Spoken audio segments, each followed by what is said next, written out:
Bienvenue sur le podcast de Lyon Sandel, un format audio pour découvrir ceux qui font bouger le territoire. Situé en Normandie, à 1 heure de Paris et 30 minutes de Rouen, Lyon Sandel est un territoire rural qui regorge de pépites. Découvrez ces hommes et ces femmes qui forgent le quotidien de notre région.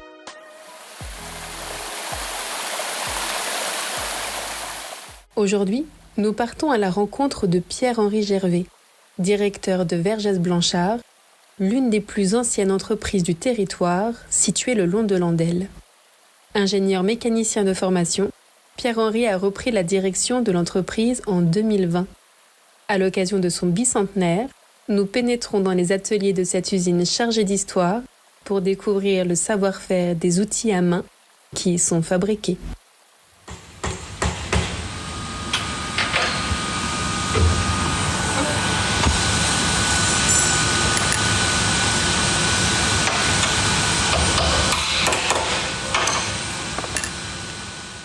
Pierre-Henri Gervais, j'ai 50 ans, je suis dirigeant de l'entreprise Vergès Blanchard qui fabrique des outils à main depuis bientôt 200 ans.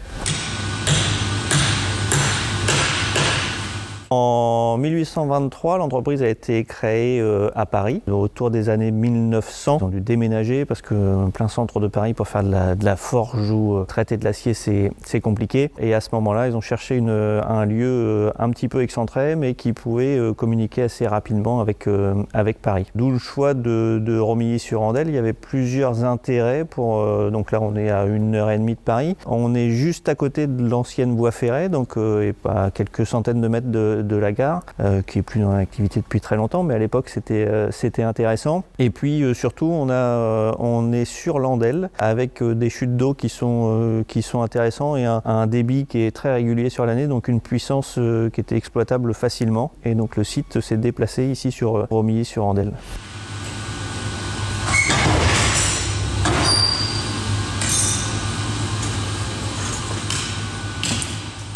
Chez Vergès Blanchard, on fabrique que des outils à destination des artisans sur 3 domaines principalement. Le premier domaine, le plus ancien, c'est la maroquinerie, donc tout ce qui va servir au travail du cuir. Le deuxième pôle d'artisans que l'on sert, c'est les gens qui font de la tapisserie à meublement. Et puis le troisième domaine, c'est les artisans qui travaillent la couverture sur donc tout ce qui est essentiellement pour l'ardoise. Et là, on a quelques outils vraiment dédiés au travail d'ardoisier couvreur.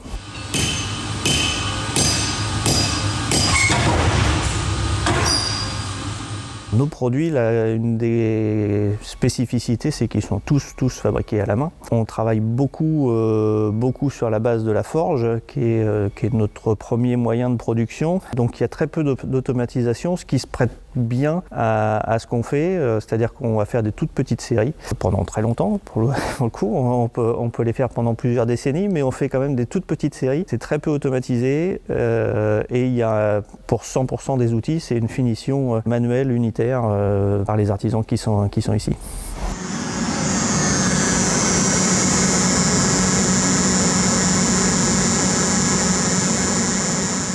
Une des spécificités qu'on a ici, c'est qu'on a vraiment, en entrée de l'usine, on rentre des barres d'acier et des morceaux de bois et on sort avec les outils complets. Finalement, on va jusqu'au bout du process, on fait tout, on va faire de la forge, de l'usinage, du tournage sur bois, du polissage, voilà, on a toutes les opérations pour finir jusqu'à la discussion avec les clients finaux qui vont nous faire des retours sur les outils ou les utilisateurs. Et donc on gère vraiment toute cette chaîne, ce qui est, je pense, assez rare pour une entreprise de seulement une douzaine de personnes.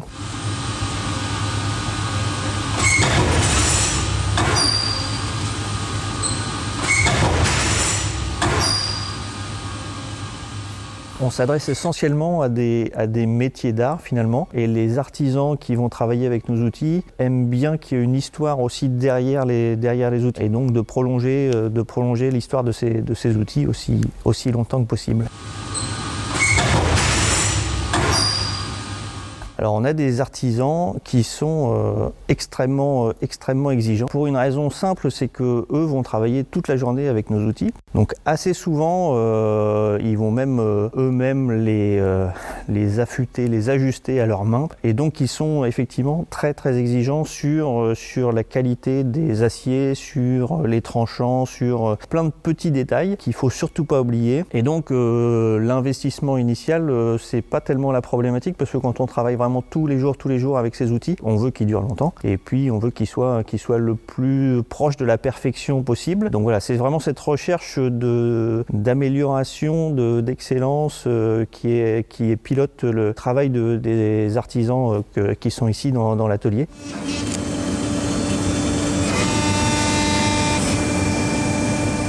Aujourd'hui, on s'adresse à des industriels pour moitié globalement, donc tous les grands noms du travail du cuir qui peuvent être en France ou à l'étranger d'ailleurs. Et puis l'autre moitié, on travaille beaucoup avec des distributeurs qui eux vont revendre à des particuliers ou des petits artisans. On vend à peu près un quart de notre production à l'export, c'est-à-dire qu'on va vendre en Australie, en Thaïlande, en Afrique du Sud, bien sûr un peu en Europe, aux États-Unis, mais on vend vraiment dans tous les pays du monde.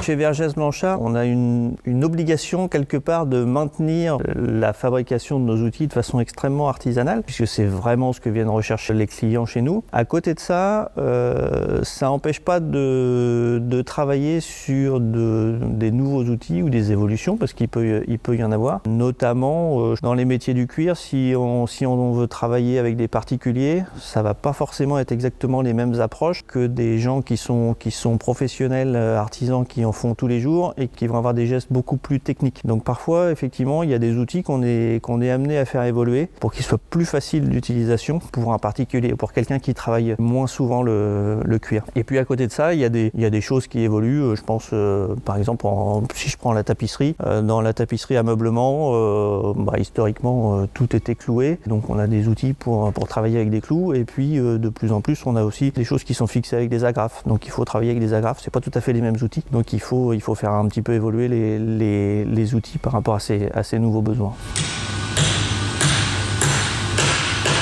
On est très attaché dans l'entreprise à cette transmission du savoir, parce qu'on fabrique beaucoup d'outils différents et on essaye vraiment de ne pas perdre d'informations au fil des ans, parce que ce qu'il faut voir, c'est qu'effectivement en 200 ans il y a quand même des choses qui ont changé, mais il y a beaucoup d'outils qui sont restés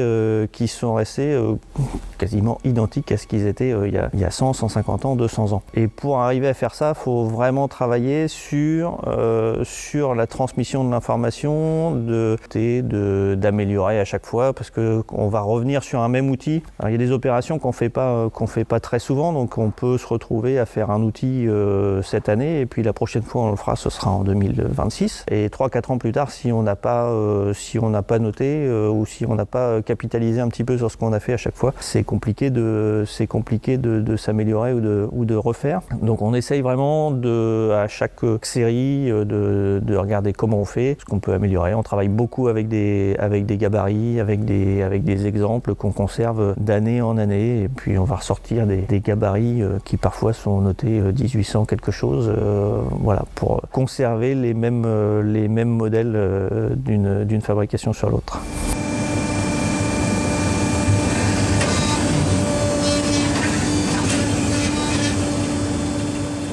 Les ouvriers qui travaillent ici vont assez rapidement se spécialiser sur plusieurs types de fabrication ou plusieurs gestes de finition. On a globalement dans le magasin à peu près 700 outils avec des variantes, donc beaucoup de diversité. Et le temps de former quelqu'un, finalement, c'est long. Sur un poste de polissage, par exemple, on peut considérer qu'il faut facilement une année pour avoir vu, pas tous les outils, loin de là, mais en avoir vu suffisamment. Donc on a besoin de beaucoup de stabilité pour maintenir le niveau de qualité dont on a besoin. Et Et c'est vrai qu'on a pour le coup des gens avec beaucoup d'expérience.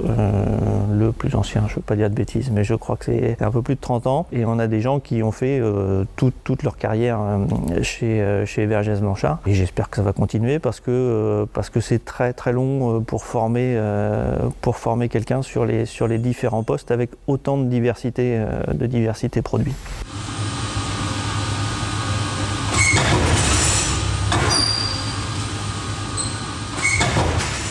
Il n'y a pas de formation qui corresponde de près ou de loin à ce qu'on fait. Et donc on forme à 100% les gens qui sont ici. Ce qui est primordial, c'est simplement l'envie d'apprendre et puis le travail d'être un petit peu fin en termes de travail manuel. Voilà, faut aimer créer des choses, mais ce qui est, encore une fois, ça fait partie des gros atouts de l'entreprise de pouvoir se dire, on commence avec une barre d'acier, on finit avec un outil complètement exploitable, et c'est ce qui est très intéressant par rapport à un travail où on serait purement à faire une opération de sous-traitance, puis en fait on a fini quelque chose, mais on ne sait pas trop à quoi il sert, ou c'est qu'une partie du process. On va vraiment jusqu'au bout, donc si à la fin ça marche pas, ou si c'est mal fait, c'est notre faute, ça vient de chez nous. Donc il y a cette satisfaction de pouvoir aller jusqu'au client final vraiment et de faire des outils finis, ce qui est encore une fois finalement assez rare quand on regarde les différentes industries.